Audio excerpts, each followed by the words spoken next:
السلام عليكم ورحمة الله وبركاته. ازيكم عاملين ايه؟ يا رب تكونوا بخير. الفيديو بتاع النهاردة ان شاء الله هو مختلف شوية، يعني هو مش عايزين نشوف طريقة عمل حاجة معينة قد ما احنا عايزين نشوف ازاي نقدر نجهز الاكل بتاعنا ويكون يا دوبك على التسوية، بحيث ان احنا مثلا لو ورانا مشوار، ورانا حد يعني بالشر مريض محتاج ان احنا نقعد جنبه فترة طويلة، حد بيذاكر، فاحنا نقدر ان احنا نجهز حاجتنا على التسوية على طول. ازاي؟ طيب النهارده ان شاء الله انا هعمل مثلا فتة.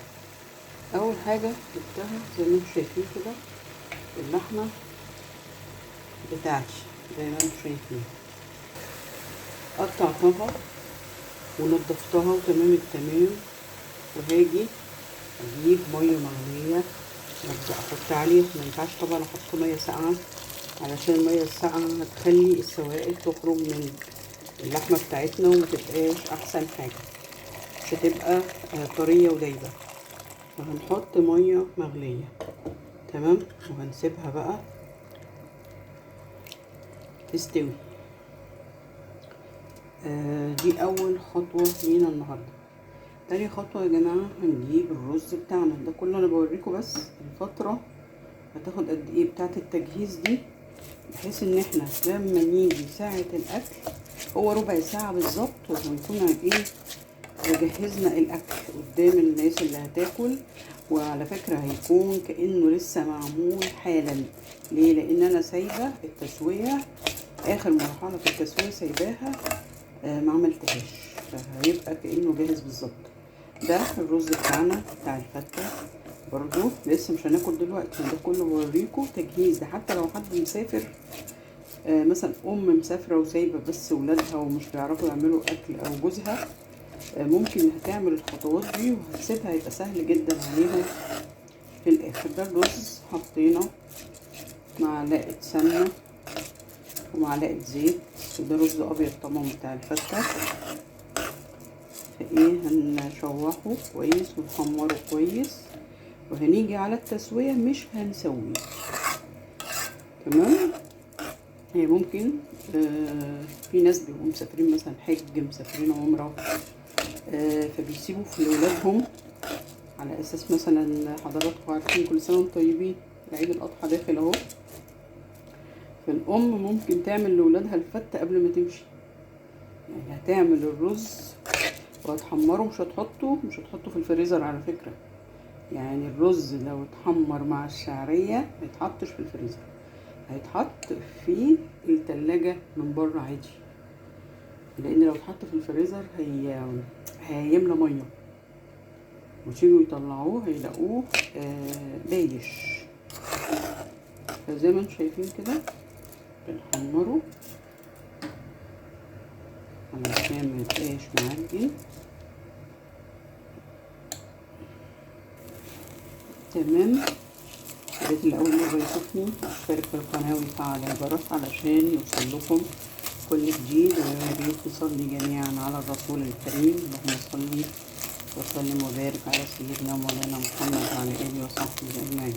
لازم الرز كله يسخن جدا ويتشرب السمنه بتاعته. طيب تالت حاجه هنجهزها الفتة بتاعتنا، دي معلقتين توم. طبعا الفتة لازم الخل والثوم، معلقتين توم وفص وقرن شطة أخضر أو أحمر، كل واحد على حسب ما هو عايز. نخلي بس التوم يطلع الريحة بتاعته. بعد كده هنضيف الخل، حوالي ربع كوباية خل أو نص كوباية صغيرة، هنحطها على التوم، بس نستنى لما يطلع الريحة بتاعته. التوم بتاعنا طلع الريحة بتاعته خلاص كده تمام. نضيف الخل،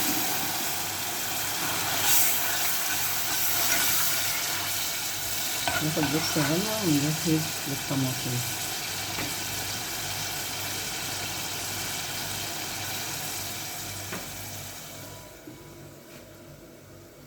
كده الرز بتاعنا اهو جهز حمر كويس او شوح مع المادة الدهنية وكده خلاص، مش هنعمل فيه بقى حاجة تاني كده. الرز خلاص هنسيبه كده، يا اما لو احنا مش هنعمل الاكلة دي النهاردة ممكن نسيبه يبرد ونشيله في كيس. هنعمل الاكلة دي النهاردة بس لسه قدامنا بتاع 3-4 ساعات او 5 عبال ما ناكل. هنغطي ونركنه خالص خالص. هنعمل ايه بعد كده؟ هنروح ضايفين عادي جدا المية سخنة ونكمل سوا الرز عادي جدا جدا الطريقة اللي احنا عارفينها كده. يبقى كده احنا خلصنا من الرز وهنركنه. اما بالنسبة للحمة بتاعتنا دي بقى اللي هنسيبها تستوي، يعني دي من التحضيرات اللي هنسيبها تستوي.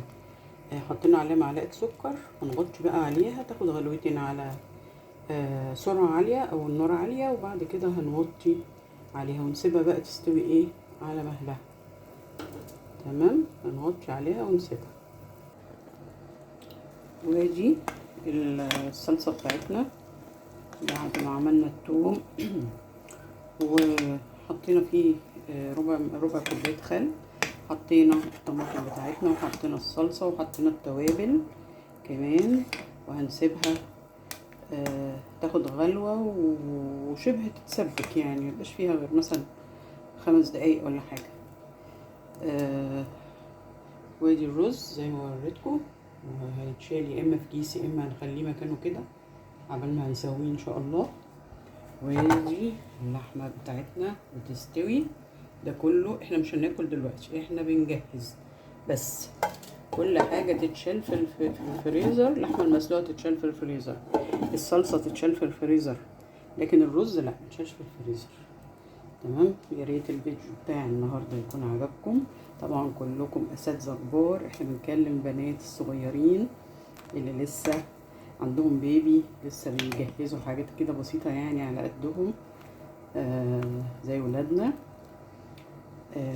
فبنوريهم ازاي يجهزوا. انا اعرف ناس كانوا مسافرين حج وعملوا الطريقه دي لولادهم بحيث ان اول يوم العيد ياكلوا فته كأني ماما موجوده بالظبط. ونجحت الطريقه دي جدا. شالوا لهم الصلصه في الفريزر والرز على الرف في البوتاجاز واللحمه في الفريزر بالشوربه، وكانت جميله جدا. ناقص ايه؟ ناقص العيش. سهل جدا العيش طبعا، بيجي بيتكسر وبيتحط وكل حاجه بتتظبط، والرز بيسووه سهل جدا. يا ريت الفيديو يكون عجبكم، ويا ريت تشتركوا في القناه وتفعلوا الجرس. واحب اشكر كل المتابعين احبابي من كل الدول، اصدقائي وحبايبي. شكرا جزيلا، والسلام عليكم ورحمه الله وبركاته.